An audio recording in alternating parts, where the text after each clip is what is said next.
নমস্কার দর্শক বন্ধুরা, আমি অ্যাস্ট্রোলজার প্রভাস শাস্ত্রী।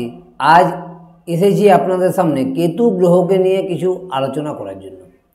এই যে কেতু গ্রহ, আপনারা নিশ্চয়ই সকলেই হয়তো জেনেছেন বা অনেকেই জেনেছেন বা হয়তো অনেকেই জানেন না যে রাহু এবং কেতু একটি দানব ছিল, যাকে পরবর্তীকালে বিষ্ণু রাহু এবং কেতু বলে বিভাজিত করে। সরভানু নামক রাক্ষস, সেই রাক্ষসকে বিষ্ণু সুদর্শন চক্র দিয়ে যখন ছেদন করেন তখন উপরের পার্টটি রাহু বলে বিবেচিত হয় এবং নিচের পার্টটি কেতু বলে বিবেচিত হয়।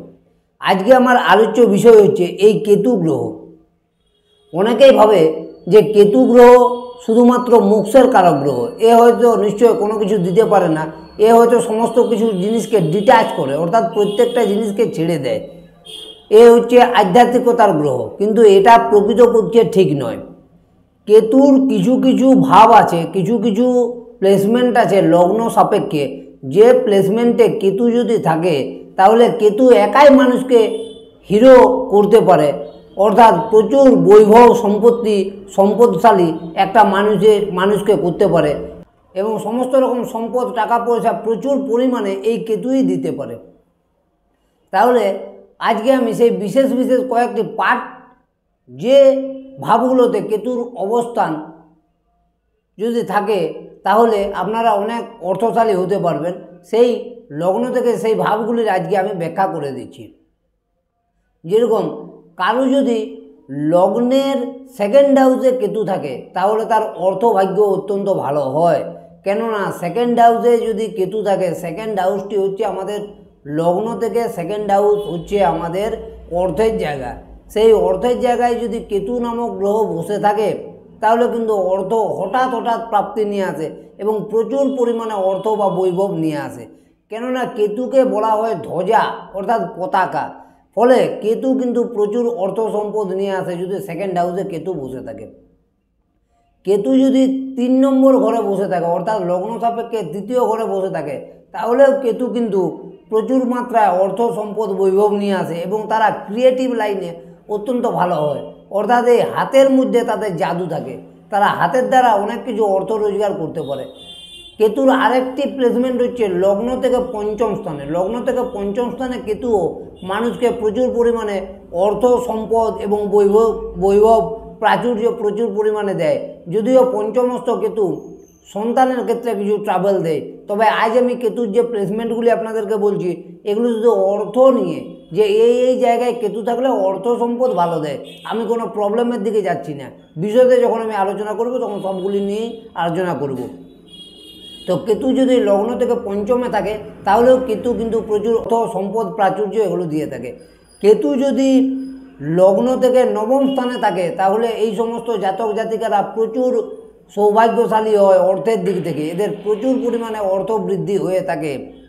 কেতু যদি লগ্ন থেকে দ্বাদশ স্থানে হয়ে থাকে তাহলেও এরা প্রচুর পরিমাণে অর্থ বৈভব সম্পত্তির অধিকারী হয়ে থাকে এবং কেতু যদি লগ্ন থেকে একাদশভাবে অবস্থান করে তাহলেও প্রচুর অর্থ সম্পদ বৈভব মানুষকে দিয়ে থাকে। তাহলে আরেকবার আমি পুনরায় বিবেচনা করে বলে দিচ্ছি আপনাদেরকে, কেতু যদি লগ্নের সেকেন্ড হাউসে থাকে তাহলে প্রচুর অর্থ দিয়ে থাকে, অর্থাৎ সেকেন্ড হাউসে কেতু অর্থের জন্য অত্যন্ত ভালো। লগ্নের ফিফথ হাউসে কেতু এবং লগ্নের তৃতীয় কেতু অর্থের জন্য অত্যন্ত ভালো।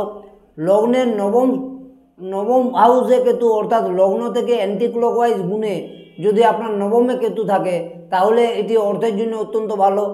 লগ্ন থেকে অ্যান্টি ক্লকওয়াইজ গুণে যদি লগ্নের একাদশে কেতু থাকে তাহলেও এটি অর্থের জন্য অত্যন্ত ভালো এবং লগ্ন থেকে অ্যান্টি ক্লকওয়াইজ গুণে যদি লগ্নের দ্বাদশে যদি কেতু থাকে তাহলে এটিও কিন্তু অর্থ সম্পদের জন্য প্রচুর ভালো। অর্থাৎ এই যে প্লেসমেন্টগুলি, এগুলি কেতুর জন্য অত্যন্ত ভালো প্লেসমেন্ট বলে বিবেচিত হয়ে থাকে। বাকি যে জায়গাগুলোতে কেতু যদি অবস্থান করে সেখানে কেতু অতটা শুভফল দিয়ে থাকে না, কিন্তু লগ্ন থেকে লগ্নের সেকেন্ড হাউসে, লগ্নের তৃতীয় স্থানে, লগ্নের পঞ্চমে, লগ্নের নবমে, লগ্নের একাদশে এবং লগ্নের 12 নম্বর ঘরে কেতু কিন্তু শুভ ফলদায়ী হয়ে থাকে অর্থ বৈভব সম্পত্তি ছাড়াও অন্যান্য বিষয়ের দিক থেকেও। যদিও কিছু কিছু বিষয়ে প্রবলেম নিয়ে আসে, যেরকম লগ্নের সেকেন্ড হাউসে কেতু থাকলে নাক কান গলা দাঁত ইএনটি এগুলো নিয়ে প্রবলেম আনে। লগ্নের পঞ্চমে কেতু থাকলে সন্তান নিয়ে সমস্যা হয়। লগ্নের 9th হাউসে কেতু থাকলে ভাই বোনদের সাথে সম্পর্কে দুনামুনার শিকার হয়। লগ্নের একাদশে কেতু থাকলে এগেন সন্তানকে নিয়ে সামাজিক জায়গা থেকে কিছু প্রবলেম হয়।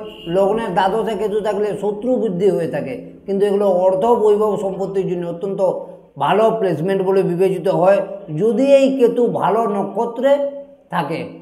সচরাচর কেতু সিংহ রাশির ঘরে, মীন রাশির ঘরে, ধনু রাশির ঘরে, বৃশ্চিক রাশির ঘরে এবং কর্কট রাশির ঘরে, এই ঘরগুলিতে কেতু অত্যন্ত শুভ ফলদায়ী হয়ে থাকে। এবং এই ঘরগুলিতে যদি অবস্থান করে আর যদি লগ্ন সাপেক্ষে সেইভাবে থাকে এবং যদি শুভ নক্ষত্র প্রাপ্ত হয়, তাহলে এই কেতু অত্যন্ত সৌভাগ্যশালী হয়ে থাকে মানব জীবনে। এবং এই কেতু একাই 0 থেকে হিরো করার ক্ষমতা কিন্তু রাখে। আজকের আমার আলোচ্য বিষয় এটিই ছিল। পরবর্তী অনুষ্ঠানে আমি কেতুকে নিয়ে ডিটেলসে আলোচনা করব। ধন্যবাদ।